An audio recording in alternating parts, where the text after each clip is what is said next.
యాకోబు గ్రంథము 4వ అధ్యాయము మరి 7వ వచనం ఒకటే మరి మనం చూసినట్లయితే ఇక్కడ మనము 2 పనులు చేయాలి. అవి చేసినప్పుడు మూడోది దేవుడు ఏం చేస్తాడంట, మనకి గొప్ప విడుదల ఇస్తాడు. దేవునికి స్తోత్రం. మరి మొదటి మాట చూద్దామండి. కాబట్టి దేవునికి లోబడి మనము లోబడి ఉండాలి. రెండోది ఏంటండి, అపవాదిని మనము ఎదిరించాలి. మూడోది ఏంటండి, అప్పుడు వాడు మీ యొద్ద నుండి పారిపోవును. అప్పుడు ఏ విధమైన శోధన మనకు వచ్చినా, అపవాది అయిన సాతాను ఏ విధంగా మనని పడేద్దామని చూసినా అది ఏం చేస్తుందంట, పారిపోతుందంట యేసు నామంలో. హల్లెలూయా. ఎందుకంటే దేవుని శక్తి చాలా గొప్పది. దేవుని సన్నిధిలో మనము ప్రార్థన చేసినప్పుడు అద్భుతాలు మనము చూస్తాం. హల్లెలూయా. దేవుని సన్నిధిలో మనం ప్రార్థన చేసినప్పుడు కొన్ని సీక్రెట్స్ కూడా మనకు తెలిసిపోతాయి. దేవునికి స్తోత్రం. దేవుని సన్నిధిలో మనము ప్రార్థన చేసినప్పుడు నీ శత్రువుల ఎదుట నేను నీకు భోజనము సిద్ధపరుస్తానంతగా దేవుడు మనని ఆశీర్వదిస్తాడు. హల్లెలూయా. మన జీవితంలో మనం కొన్నిసార్లు ఊహించలేము. ఈ విధేయత మనము చూపిస్తున్నాము. దేవుని వాక్యంలో ఎంతగా లోతుగా మనము వెళ్తున్నాము. నేనే మార్గము సత్యము జీవము అన్న గొప్ప తండ్రి మనము మాట్లాడుతున్నాము. ఆ వాక్యము నోటి చివర, నాలుక చివరే ఉంటుంది మనకు. దేవునికి స్తోత్రం. కానీ నేనే మార్గము సత్యము జీవము అంటున్నాడు కదా ప్రభు. హల్లెలూయా. ఆయన మార్గంలో మనము నడుస్తున్నామా? నేనే జీవం అంటున్నాడు. ఆయన జీవించినట్టు మనం జీవిస్తున్నామా? ఎందుకు మనకి శోధనలు, ఎందుకు మనకి కష్టాలు, ఎందుకు మనకి వేదనలు? మనం అసలు దేవుని మాటకి మనం ఎంతగా లోబడి భయభక్తులుగా మనం జీవిస్తున్నాం. హల్లెలూయా. ముందుగా మొదటి మాటతోనే నేను చెప్తాను. ఏమంటున్నాడండి ఇక్కడ యాకోబు? ఏమంటున్నాడంటే కాబట్టి దేవునికి మనము లోబడాలి. హల్లెలూయా. ఈ 40 రోజులే మనము లోబడము కాదు. మన జన్మదినం వచ్చినప్పుడు ఆ రోజు అంతా మనం లోబడము కాదు. దేవుడిచ్చిన వాగ్దానము బట్టి ఆ రోజు మనం లోబడము కాదు. ఏదైనా శోధన వచ్చినప్పుడు మనము ఒక మొక్కుకుంటాము. దేవా నాకు శోధన తప్పిస్తే నేను ఇది చేస్తాను, నేను అది చేస్తాను అని లోబడము కాదు. మన జీవితంలో మనం క్రైస్తవులము, మనము దేవుని బిడ్డలము, మనము ఒక మంచి స్తంభాల వలె వాడబడాలి అంటే ప్రతి విషయంలో కూడా మనము దేవునికి లోబడాలి. హల్లెలూయా. అది కష్టమైన, నష్టమైన, శోధనైనా, వేదనైనా, ఎన్ని శోధనలు మనం ఎదుర్కొన్నా మనము, నా ప్రియమైన సంగమా, మనము దేవునికి మనము లోబడే బిడ్డలుగా మనము ఉంటున్నామా? హల్లెలూయా. నేను క్రైస్తవుడిని, నేను క్రైస్తవురాల్ని అని గొప్పగా మనము చెప్పుకుంటాం. దేవునికి స్తోత్రం. కానీ మనము ఒక పని చేసినప్పుడు మనము బొట్టు పెట్టుకుంటున్నాం. హల్లెలూయా. మనం ఒక పని చేసినప్పుడు బైబిల్ పట్టుకోవడానికి సిగ్గుపడుతున్నాం. కానీ ఇక్కడ ఏమనుంది? దేవునికి మనము లోబడాలి. హల్లెలూయా. దేవుని వాక్యంకి మనము లోబడాలి. హల్లెలూయా. కాబట్టి దేవుని వాక్యము ఆది కాండము నుండి ప్రకటన వరకు ప్రతి మాటకి మనము లోబడుతున్నామా? ప్రతి విషయంలో దేవుని యందు భయభక్తులు కలిగి మనము జీవిస్తున్నామా? ఒక్కసారి ఆలోచించండి. హల్లెలూయా. కాబట్టి మరి పరిశుద్ధ గ్రంథంలో చూస్తే చాలామంది లోబడిన మరి గొప్ప దైవజనులు ఉన్నారు. దేవునికి స్తోత్రం. స్త్రీలు కూడా ఉన్నారు. దేవునికి స్తోత్రం. అవి చెప్తాను. దానికన్నా ముందు రెండో మాట ముందుగా చెప్పాలని నేను ఆశపడుతున్నాను. మరి రెండో మాట ఏంటండి? అపవాదిని మనము ఎదిరించాలి. హల్లెలూయా. అపవాది అయిన సాతాను గర్జించు సింహము వలె వచ్చినాడు. అపవాది అయిన సాతాను గర్జించు సింహము వలె వచ్చినాడు.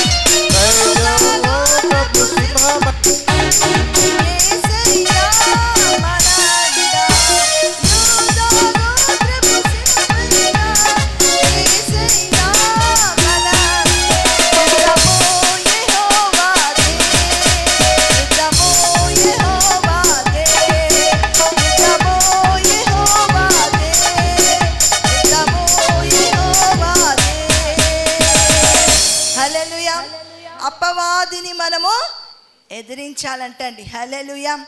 మనకేమైనా కావాల్సినప్పుడు తల్లిదండ్రులను అడుగుతాం. వాళ్ళు ఇవ్వకపోతే వాళ్ళని మనం ఎదిరిస్తూ ఉంటాం కదండి. అలానే మనకి ఏదైనా కావాలి అన్నప్పుడు అది రాకపోతే భర్తకి భార్య, భార్యకి భర్త గొడవలు వచ్చి ఎదిరించుకుంటూ ఉంటారు. కానీ నిజమైన అపవాది అయిన సాతానుని మనం ఎదిరిస్తున్నామా? అసలు ఇది నడిపించే అపవాదిని మనం ఎదిరిస్తున్నామా? ఒక్కసారి ఆలోచించండి నా ప్రియమైన సంగమా. హల్లెలూయా.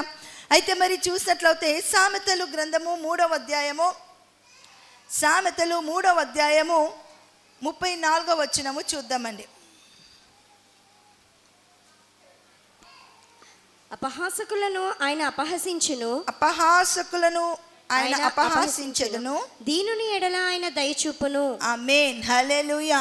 దీనులు ఎడల ఆయన ఏమి చూపిస్తాడంటండి? దయ చూపిస్తాడంట. హల్లెలూయా. దీనత్వము కలిగి మనము జీవిస్తున్నామా? ఒక మాటకి మనము లోబడుతున్నామా? ఇప్పుడు ఈ వాక్యము మనము తీసుకున్నాం. అపవాదిని మనము ఎదిరించాలి. హల్లెలూయా.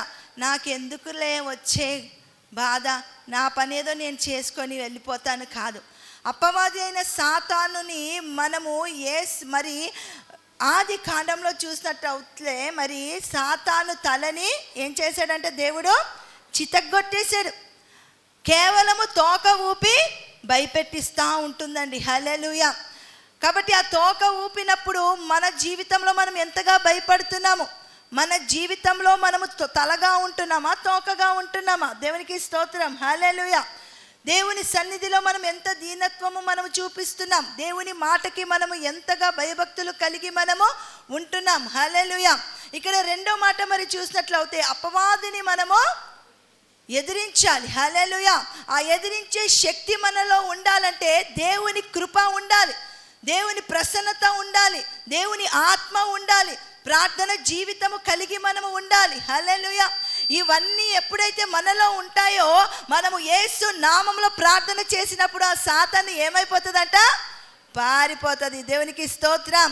దేవునికి అసాధ్యమైనది ఏదీ లేదు, దేవునికి సమస్తము సాధ్యము. హల్లెలూయా. ఒకసారి జోల్పాలెం నుంచి నాకు ఒక ఫోన్ కాల్ వచ్చింది. ఫోన్లోనే సాతానుతో మాట్లాడుతున్నా. హల్లెలూయా. మరి మాటలు ఏంటంటే, నేను వెళ్ళను, నువ్వు ఎక్కడి నుంచి వచ్చావు అంటే పలానా ఊరు నుంచి వచ్చానని చెప్తుంది. హల్లెలూయా. చెప్తున్నాడు, నేను ముసలోడిని, నాకు కొన్ని ఆశలు ఉన్నాయి, కొన్ని కోరికలు ఉన్నాయి హల్లెలూయా అంటున్నాడు. హల్లెలూయా. అయితే మరి నేను మాత్రము గంట సేపండి, మరి ఇక్కడ ఉన్న వాళ్ళ పేరు చెప్పను కానీ, అయితే ప్రార్థన యేసు నామంలో బంధిస్తూనే ఉన్నాను. హల్లెలూయా. దాన్ని మాత్రము నేను అస్సలు విడిచిపెట్టకూడదు అని ఖచ్చితంగా గంట సేపండి నాకు దానికి. హల్లెలూయా. లాస్ట్కి అది వెళ్ళిపోయింది. దేవునికి స్తోత్రం. హల్లెలూయా. అంటే మనం ఎదిరించాలి, దానికి మనము భయపడిపోకూడదు, దానికి మనం లోబడకూడదు. హల్లెలూయా. ఆ సాతానుని మనం ఎప్పుడైతే అది చేసిన చెడు పనులు బట్టి, చెడు క్రియలు బట్టి మనము ఎదిరిస్తామో మనము మన జీవితంలో మనము ఎన్నో పొందుకోగలమంట. హల్లెలూయా. ఆ శక్తిని మనము పొందుకోగలం. దేవునికి స్తోత్రం. హల్లెలూయా. కాబట్టి మరి ఇక్కడ చూసినట్లయితే మరి చూడండి, మొదటిగా మరి చెప్తున్నాను ఇక్కడ అపవాది ఎఫెసీయులకు రాసిన పత్రిక 4వ అధ్యాయము 27వ వచనము చూద్దామండి. అపవాదికి చోటు ఇయ్యకుడి, అపవాదికి చోటు ఇవ్వకుడి, దొంగిలివాడు ఇక మీదట దొంగలిక అక్కరగలవానికి పంచిపెట్టుటకు వీలు కలుగు నిమిత్తము తన చేతులతో మంచి పని చేయుచు కష్టపడవలెను. ఆమేన్. హల్లెలూయా. అపవాదికి పౌలు ఏమంటున్నాడండి ఇక్కడ? అపవాదికి చోటు ఇవ్వకండి. హల్లెలూయా. అపవాదికి మనము ఎప్పుడైతే ఒక మాట ద్వారా అపవాది మన జీవితంలో వస్తుందంటండి, ఒక క్రియ ద్వారా అపవాది మన దగ్గరికి వస్తుందంట, ఒక మనిషి ద్వారా అపవాది వస్తుంది. హల్లెలూయా. కొన్నిసార్లు మన జీవితంలో మనం ఎంతగానో నమ్ముతాం కదండి, మనుషులని ఎక్కువగా మనము నమ్ముతాం. అదే మనిషిని ఎప్పుడైతే ఎక్కువగా ప్రేమగా ఉంటామో, ఎప్పుడైతే ఒక కుటుంబము ఐక్యత కలిగి ఉంటుందో, ఎప్పుడైతే ఒక సహవాసంలో ఎక్కువ ప్రార్థన జీవితము కలిగి ఉంటామో అపవాది అక్కడే ఎక్కువ దూరుతుందంట. హల్లెలూయా. ఎందుకంటే అది సంతోషంగా ఉండడము దానికి ఇష్టం లేదు. హల్లెలూయా. ఇష్టం లేదు. కానీ ఇక్కడ పౌలేమంటున్నాడు, అపవాదికి చోటు ఇవ్వకూడదు. మనం ఏమి మాట్లాడుతున్నాము, మనం ఏమి తలంస్తున్నాము, మనం ఎవరిని మోసము చేస్తున్నాము, ఏది మనము చేస్తే, మనం ఏ విత్తనం వేస్తే మనం ఏ పంట కోస్తాం అన్నీ మనకి తెలుసు. కానీ అపవాది ఆ సమయంలో, ఆ నిమిషంలో మనము ఒంటరిగా ఉన్నప్పుడు ఏదో ఒక విధమైన ఆలోచన పెట్టి మనల్ని శోధనలో పడేద్దామని అది చూస్తూ ఉంటుంది. హల్లెలూయా. కానీ నా ప్రియమైన సంగమా, మనము దేవుని బిడ్డలము, మనం దేవుడు ఏర్పరచుకున్న గొప్ప బిడ్డలము కాబట్టి మనము దానికి మాత్రము లొంగిపోకూడదు. హల్లెలూయా. కానీ రెండో మాట ఏమనుంది చూడండి. దొంగిలివారు ఇక మీదట దొంగలిక అక్కరగలవానికి పంచిపెట్టుటకు వీలు కలుగు నిమిత్తము తన చేతులతో మంచి పని చేయుచు. హల్లెలూయా. దొంగతనము చేసిన వాడు ఇంకా దొంగతనము చేయకుండా వాడు మంచి పనులు చేసేలాగా ఏం చేయాలంటే అండి, మంచి పనులు చేసేలాగా మనము చూడాలి. హల్లెలూయా. కాబట్టి ఇంకా మనము గతమంతా మనం మర్చిపోతాం. ఇంక ఈ రోజు నుంచి దేవా, నేను ప్రత్యేకమైన కుమారుని, నేను ప్రత్యేకమైన కుమార్తెని, నీ కుటుంబంలో నేను ఉన్నాను, నీ బిడ్డని నేను. హల్లెలూయా. కాబట్టి అపవాదికి నేను చోటు ఇవ్వకుండా మంచి పనులు చేయడానికి నాకు మంచి ఆలోచన దయచేయండి అని మన ప్రయాస. హల్లెలూయా. ప్రయాసపడి భారము మోసుకున్న సమస్త జనులారా, మత్తయి సువార్తలో ఉంది, నా యొద్దకు రండి, నేను మీకు విశ్రాంతిని ఇస్తాను. దేవుని సన్నిధికి ఎందుకు వస్తున్నాము? మంచి పనులు చేయడానికా, లింకులు పెట్టడానికా, మంచి పనులు చేయడానికా, లేకపోతే దేవుని మరి శోధనలు మనము పెంచుకోవడానికా? హల్లెలూయా. కాబట్టి నా ప్రియమైన సంగమా, మనము ప్రతి విషయంలో కూడా చాలా చాలా చాలా జాగ్రత్తగా ఉండాలి. ఎందుకంటే మన ప్రాణము ఒక్క నిమిషం మనం ఎన్ని తప్పు పనులు చేసినా ఆ ప్రాణము మనము నిజమైన పశ్చాత్తాపము పడకుండా, మనము మారకుండా, మనము రక్షణ పొందకుండా మన ప్రాణం పోయిందనుకోండి. కొన్నిసార్లు చూడండి, రక్షణ పొందుతారు, అన్నీ చేస్తూ ఉంటారు, కానీ నిజమైన పరిశుద్ధ జీవితము వాళ్ళలో ఉండదు. కాబట్టి ఆ పరిశుద్ధ జీవితము ఉండదంటే వాళ్ళు చోటు ఎక్కడిస్తున్నారు? అపవాదికి వాళ్ళు చోటు ఇస్తున్నారు. హల్లెలూయా. ఈ సమయంలో అందరూ కూర్చున్నాం, దేవునికి స్తోత్రం. మరి చాలామంది టీవీలో కూడా వింటూ ఉంటారు, దేవునికి స్తోత్రం. ఏం వింటావు? టీవీలోనే కదా వచ్చేది, రా. అక్కడ మంచి ఏవో వస్తున్నాయి బయట, ఒకటి కొంటే ఒకటి ఫ్రీ అంట. హల్లెలూయా.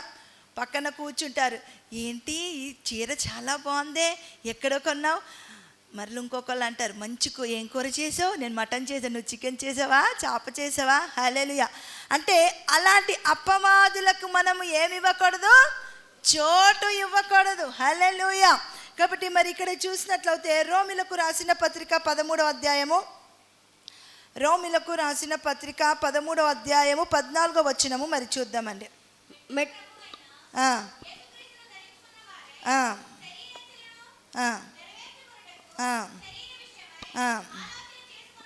ఆమేన్. హల్లెలూయా.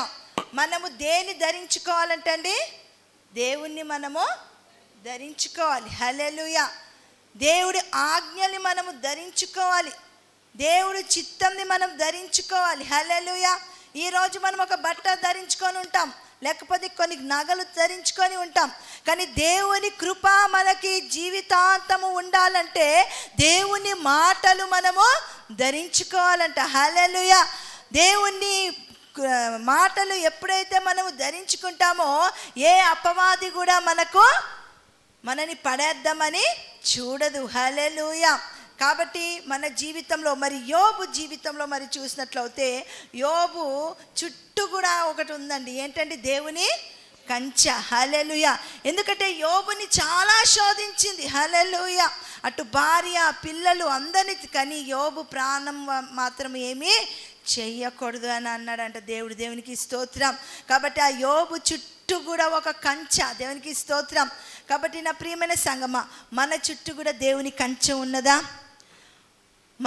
మన చుట్టూ దేవుని కంచె ఉంటే మనము ఏ విధంగా కూడా అపవాదికి మనము చోటు ఇవ్వము. హల్లెలూయా. కాబట్టి ప్రతిరోజు మనము ప్రార్థనలు చేస్తూ ఉంటాం. దేవా నీ కంచె నాకు వేయి, నీ క్షేమము నాకు దయచేయండి నాయన, నా ప్రయాణాల్లో మీరు తోడుగా ఉండండి. ఇవన్నీ కూడా మన మేలుకే. దేవునికి స్తోత్రం, హల్లెలూయా. కాబట్టి నా ప్రియమైన సంగమా, మరి ఆ మొదటి వాక్యం మరి చూసినట్లయితే యాకోబు గ్రంథము 4వ అధ్యాయము 7వ వచనంలో మరి చూసినట్లయితే ముందుగా ఏమనుందండి? కాబట్టి దేవునికి లోబడి, దేవునికి మనము లోబడాలి. అయితే ఇక్కడ కొంతమంది భక్తులు దేవునికి లోబడ్డారు. మనము కూడా దేవునికి లోబడుతున్నామా? ఆ సాక్షిగా మనము ఉంటున్నామా? ఇక్కడ చూద్దాము. ఆదికాండము 22వ అధ్యాయము 1 నుండి 3 వరకు చూద్దామండి. ఆ సంగతులు జరిగిన తర్వాత దేవుడు అబ్రహామును పరిశోధించెను. టెస్ట్ చేశాడంట, పరీక్షించాడు. దేవునికి స్తోత్రం. ఏమని చేశాడు చూడండి. ఎట్లనగా ఆయన అబ్రహామా అని పిలవగా అతడు చిత్తము ప్రభువా నేను, ఆయన చిత్తము ప్రభువా అనేను. వెంటనే అబ్రహాము అక్కడ ఉన్నాడు, కానీ దేవుడు పిలిచినప్పుడు అసలు పలుకుతాడా లేదా అని ఒక చిన్న పరీక్ష. హల్లెలూయా. కాబట్టి మనము ఏ పరీక్షలో ఉన్నాము, మనము ఏ స్థితిలో ఉన్నాము? అబ్రహామా అన్నప్పుడు వెంటనే అబ్రహాం ఏమన్నాడు?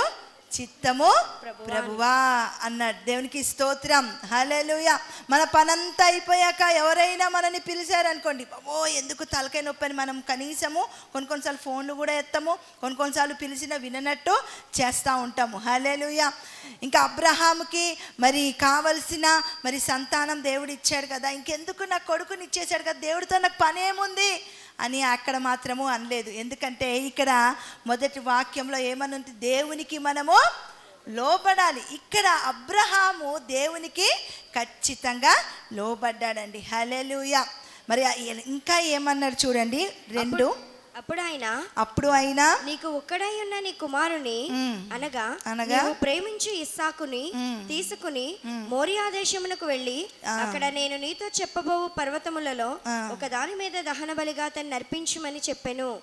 తెల్లవారినప్పుడు అబ్రహాము లేచి తన గాడిదకు గంత కట్టి తన పనివారిలో 2 తన కుమారుడగు ఇస్సాకుని వెంటబెట్టుకుని దహన బలి కొరకు కట్టెలు చీల్చి లేచి దేవుడు తనతో చెప్పిన చోటికి వెళ్ళెను. ఆమేన్. దేవునికి స్తోత్రం, హల్లెలూయా. అయితే ఇక్కడ మరి చాలా రోజులకి అబ్రహాము శారాలకు ఏమొచ్చింది? దేవుడు ఇచ్చిన సంతానం అనేది వచ్చింది. దేవునికి స్తోత్రం, హల్లెలూయా. కానీ తర్వాత అబ్రహామా అని పిలిచినప్పుడు వెంటనే చిత్తము ప్రభువా అనడమే కాదు, నువ్వు ఎవరినైతే ఎక్కువగా ప్రేమిస్తున్నావో ఆ ప్రేమించే కుమారుడి పేరు ఏంటండి? ఇస్సాకుని నువ్వు ఏమి ఇవ్వాలి? బలి ఇవ్వాలి అన్నప్పుడు నేను ఇవ్వను నాయనా అని వెనక్కి వెళ్ళాడా? వెళ్ళలేదు. హల్లెలూయా. అక్కడ జస్ట్ పరీక్ష అండి. అది నిజంగా మరి దేవుడు అక్కడి వరకు తీసుకొచ్చినప్పుడు ఆపేశాడు, కానీ అది నిజంగా మరి ఒక మేలు నేను చేశాను, నేను కృతజ్ఞతగా ఉన్నాను, కానీ నీవు నా మాటకి ఎంతగా కృతజ్ఞతగా ఉంటున్నావు, ఎంతగా నువ్వు నా మాట వింటున్నావని కొన్ని పరీక్షలు మన జీవితంలో వస్తూ ఉంటాయి. హల్లెలూయా. ఆ పరీక్షలు మనము ఎదుర్కొంటున్నామా? సాతానుని మనము ఎదిరించాలంట.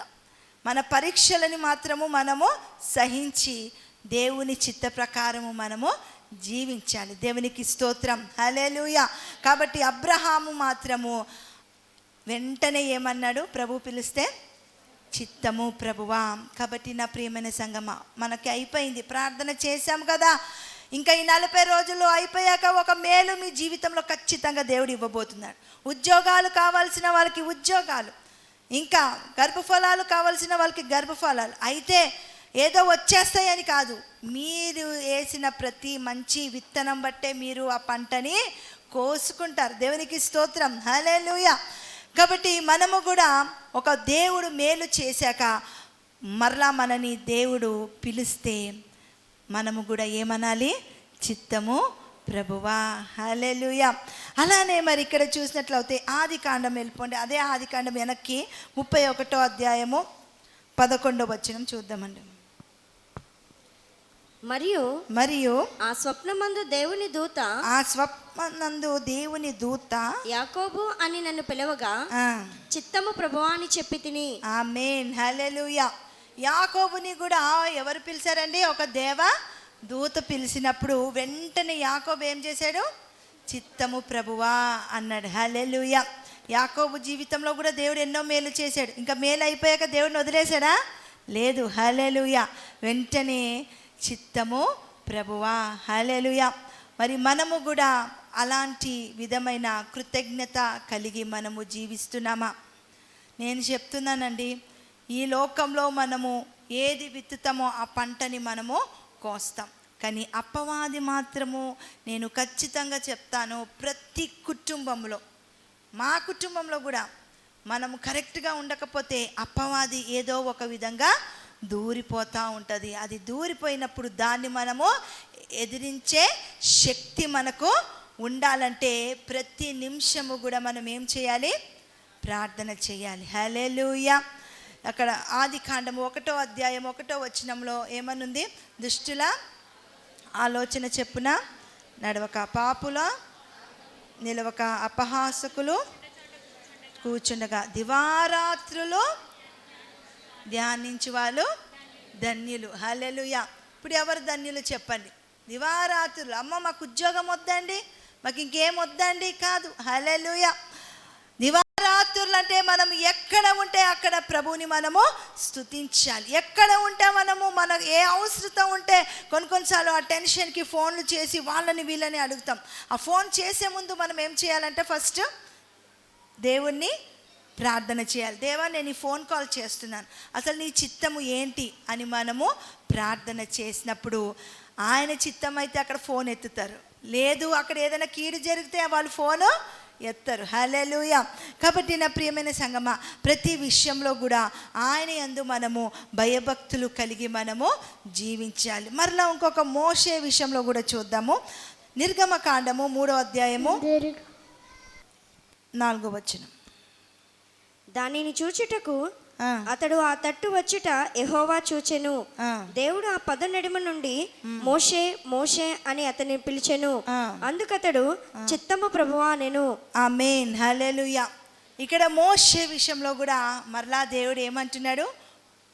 చూశాడంట. ఏమి అక్కడ ఏమని పిలుస్తున్నాడు? మోషే మోషే అంటే ఏమంటున్నాడు ఇక్కడ? చిత్తము ప్రభువా. హల్లెలూయా. నేను ఎప్పుడు పిలిచినా దేవుడు వస్తాడు కదా, నేను దేవుని బిడ్డని కదా, ఎందుకులే అనుకోలేదు. కానీ మోషే మోషే అనేగానే ఇక్కడ చిత్తము ప్రభువా. దేవునికి స్తోత్రం. అక్కడ అబ్రహాము చిత్తము ప్రభువా అన్నాడు, తర్వాత యాకోబు చిత్తము ప్రభువా అన్నాడు, ఇక్కడ మోషే చిత్తము ప్రభువా అంటున్నాడు. మన జీవితాలు ఏమై ఉన్నాయి? దేవునికి స్తోత్రం. మొదటి సమూయేలు గ్రంథము 3వ అధ్యాయము 4వ వచనం. యెహోవా సమూయేలును పిలిచెను. యెహోవా సమూయేలును పిలిచెను. అతడు చిత్తమండి నేనున్నానని చెప్పి ఏలీ దగ్గరకు వచ్చి ఏలీ దగ్గరకు పోయి, నీవు నన్ను పిలిచితివి కదా, నేను వచ్చినానెను. అతడు నేను పిలవలేదు, పోయి పండుకోమని చెప్పగా అతడు పోయి పండుకొనెను. యెహోవా మరలా సమూయేలును పిలువగా సమూయేలు లేచి ఏలీ యొద్దకు పోయి, చిత్తము నీవు నన్ను పిలిచితివి గనుక వచ్చి తినెను. అయితే అతడు, నా కుమారుడా, నేను నిన్ను పిలువలేదు, పోయి పండుకొమ్మనెను. సమూయేలు అప్పటికి యెహోవాను ఎరుగకుండెను. యెహోవా వాక్కు అతనికి ఇంకా ప్రత్యక్షము కాలేదు. యెహోవా 3వ మారు సమూయేలును పిలువగా అతడు లేచి ఏలీ దగ్గరకు పోయి, చిత్తము నీవు నన్ను పిలిచితివే, ఇదిగో వచ్చి తిన్ననగా ఏలీ, యెహోవా ఆ బాలుని పిలిచినని గ్రహించి, నీవు పోయి పండుకొమ్ము, ఎవరైనా నిన్ను పిలిచిన ఎడల యెహోవా నీ దాసుడు ఆలకించుచున్నాడు, ఆజ్ఞ నిమ్మని చెప్పమని సమూయేలుతో అనగా సమూయేలు పోయి తన స్థలమందు పండుకొనెను. తర్వాత యెహోవా ప్రత్యక్షమై నిలిచి ఆ రీతిగా సమూయేలు సమూయేలు అని పిలువగా సమూయేలు, నీ దాసుడు ఆలకించుచున్నాడు, ఆజ్ఞ ఇమ్మనెను. అంతటా యెహోవా సమూయేలుతో ఇలాగూ సెలవిచ్చెను. ఆమేన్. హల్లెలూయా. మరి ఇక్కడ సమూయేలుని కూడా దేవుడు ఎన్నోసార్లు పిలిచాడు. హల్లెలూయా. కానీ చివరికి మాత్రము సమూయేలు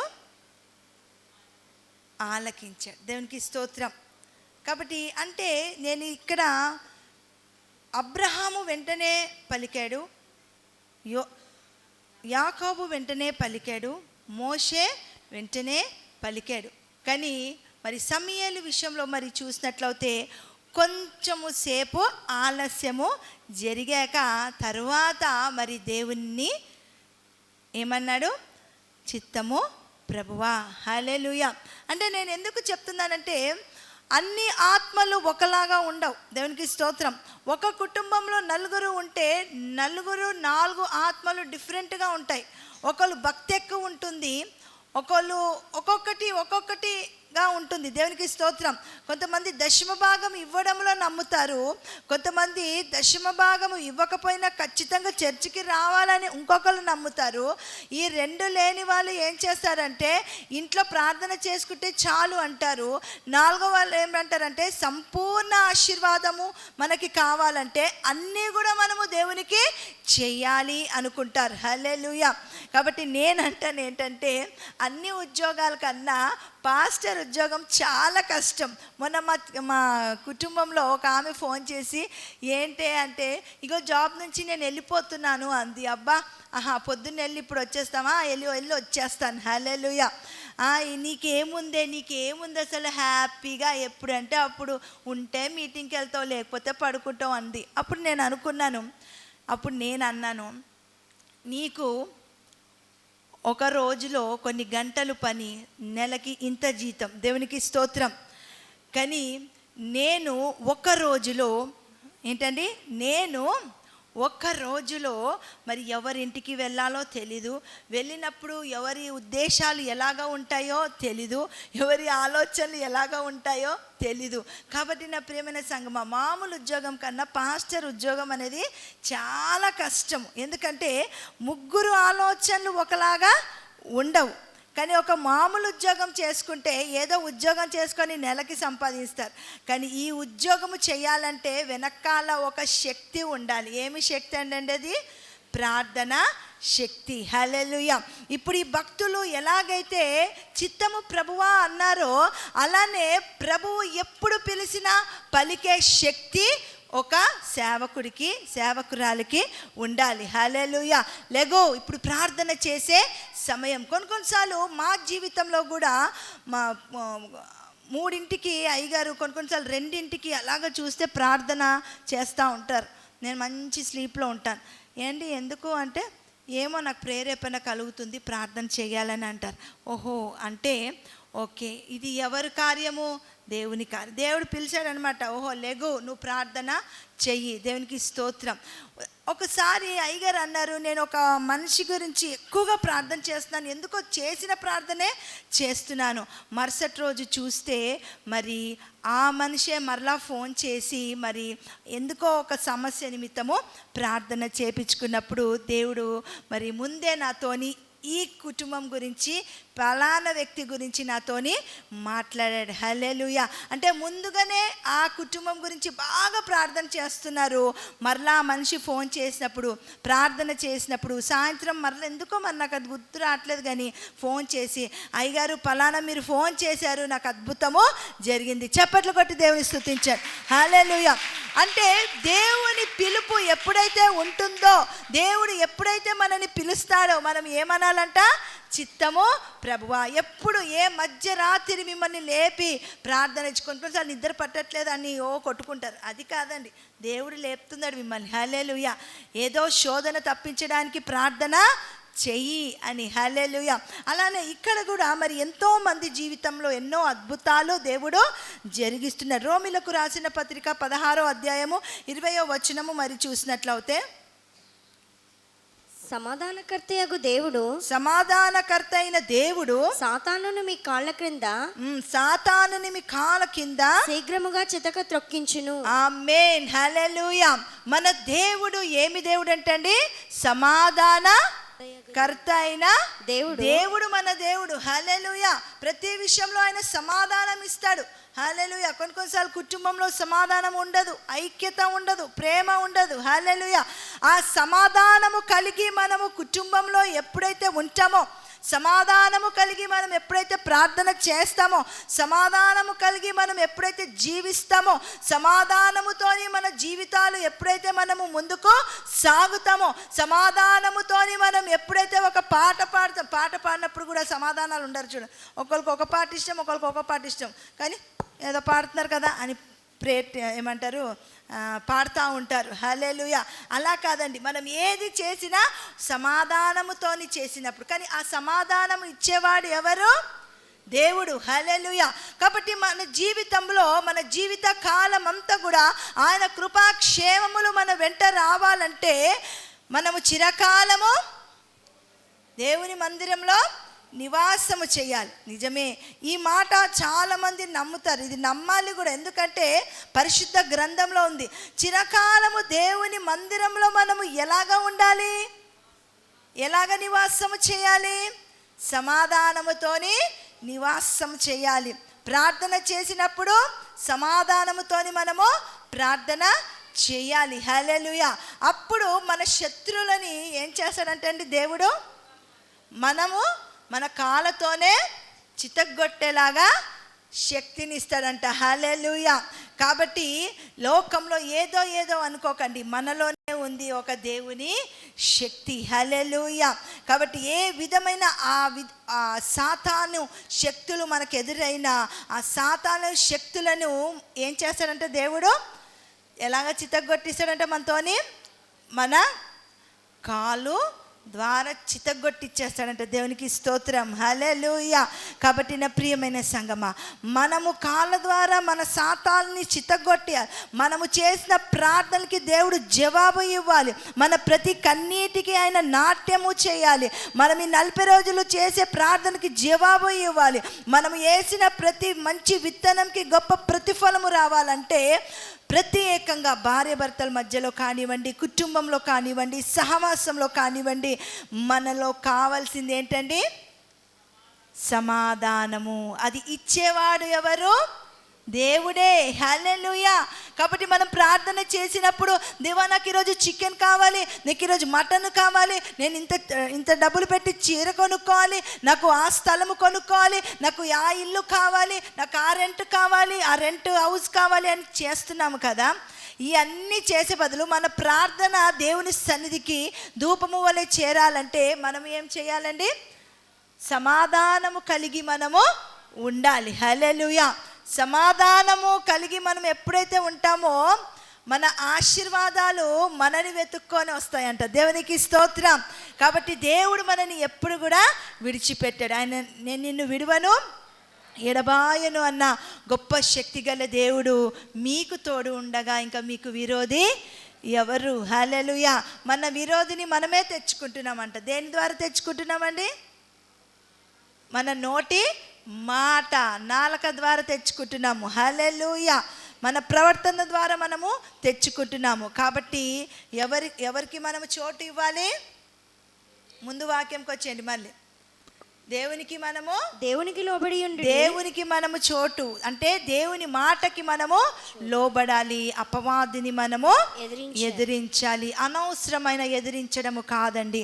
ఆత్మీయ జీవితంలో మనము మంచి ఏది అని మనము తలంస్తే, మనము ఏది ఎదుర్కోవాలో, ఏది ఎదుర్కోకూడదో, ఏది మంచో, ఏది చెడో, ఏది న్యాయమో, ఏది అన్యాయమో అన్నీ కూడా ఎవరు తెలియచేస్తారు? మనకి దేవుడు తెలియచేస్తాడు. హల్లెలూయా. కాబట్టి మరి మనం ఒకటి అడుగుదాం, దేవా నాకేం కావాలి?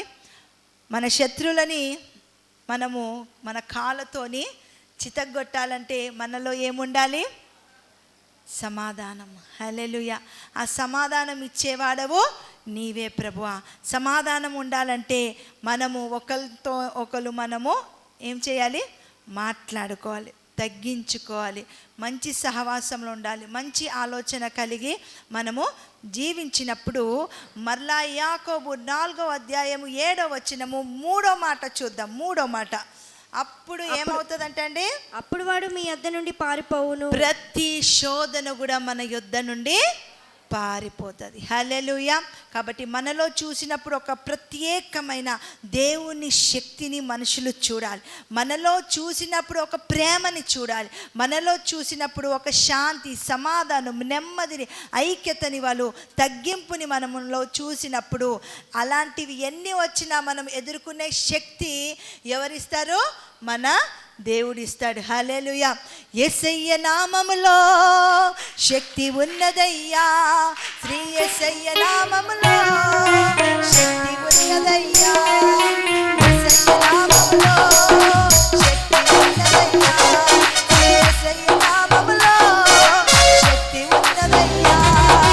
నమ్మితే చాలు నీవు పొందుకుంటావు శక్తి, నమ్మితే చాలు నీవు పొందుకుంటావు శక్తి. యేసయ్య నామములో శక్తి ఉన్నదయ్యా, యేసయ్య నామములో యేసయ్య నామములో శక్తి ఉన్నదయ్యా, యేసయ్య నామములో శక్తి ఉన్నదయ్యా. పరిశుద్ధుడా, గొప్ప తండ్రి, స్తుతికి పాత్రుడా, సర్వోన్నతుడా యేసయ్యా, మీకు వందనాలు చెల్లించుకుంటున్నాను ప్రభువా. అపవాది అయిన సాతానుని మేము ఎదిరించాలి ప్రభువా. అది చేసే ప్రతి వ్యతిరేకమైన పనులను మేము ఎదిరించాలి ప్రభువా. యేసు నామములో మేము ప్రార్థన చేసినప్పుడు, నీ నామములో మేము ప్రార్థన చేసినప్పుడు మేము ఎన్నో అద్భుతాలు మేము పొందుకుంటాము ప్రభువా. యేసయ్యా, నీకు వందనాలు ప్రభువా. నీ చిత్త ప్రకారము నాయన బిడ్డలందరూ కూడా జీవించడానికి నీవు కృప దయచేయండి. నీ ఆత్మతోని బిడ్డలందరూ నడవడానికి నీవు కృప దయచేయండి. ఇంతవరకు విన్న వాక్యము బట్టి ప్రభువా, బిడ్డలు ప్రత్యేకంగా ఆశీర్వదింపబడడానికి, ప్రత్యేకంగా దీవింపబడడానికి నీవు కృప దయచేయమని అడుగుచున్నాను తండ్రి. నీకు స్తోత్రము నాయన. యేసయ్యా, మరి నాయన మా కాలు కింద వేసి మా దేవా మా శత్రులని తొక్కేయాలంటే ప్రభువా నాయన తండ్రి, నీ శాంతి మాకు కావాలి, నీ సమాధానం మాకు కావాలి, నీ నెమ్మది మాకు కావాలి ప్రభువా. నీవే తండ్రి నాయన, నీ శక్తితోని ప్రతి బిడ్డని కూడా మీరు నింపమని అడుగుచున్నాను తండ్రి. నీకు స్తోత్రం నాయన. ఇక్కడ కూడి వచ్చిన ప్రతి బిడ్డని మీరు దీవించండి, ఆశీర్వదించండి, అభిషేకించండి నాయన. దేవ వాళ్ళ ప్రతి ప్రార్థన అవసరం మీరు తీర్చమని అడుగుచున్నాను తండ్రి. నీకు స్తోత్రం నాయన. నీ ప్రతి మాటకి బిడ్డలు లోబడేలాగా ప్రభువా, ప్రతి సాతాను శక్తిని ఎదిరించే శక్తినైనా, ప్రార్థన శక్తినైనా వాళ్ళకి దయచేయమని అడుగుచున్నాను తండ్రి. నీకు స్తోత్రం నాయన. బిడ్డలకి వ్యతిరేకంగా పనిచేసే ప్రతి దురాత్మ, దుష్ట, అంధకార, చీకటి శక్తులని యేసు నామంలో బంధిస్తున్నాను. రాబాశాంత్ నీ ఆత్మకార్యం, అద్భుత కార్యం, మహిమ కార్యం మీరు జరిగించమని యేసు పరిశుద్ధ నామములో వేడుకొని ప్రార్థన చేయించున్నాం మా పరలోకపు తండ్రి. ఆమేన్, ఆమేన్, ఆమేన్. భాషలతో, దేవదూతల భాషలతో మాటలాడినను, ప్రార్థించినను, ప్రేమ లేని వానివైతే ఫలితము లేదు. ప్రేమనే ఆత్మఫలం ఫలింపుము నీవు. ప్రేమ లేని వానివైతే ఫలితము లేదు. ప్రేమనే ఆత్మఫలం ఫలింపుము నీవు. మనుషుల భాషలతో, దేవదూతల భాషలతో మాటలాడినను, ప్రార్థించినను.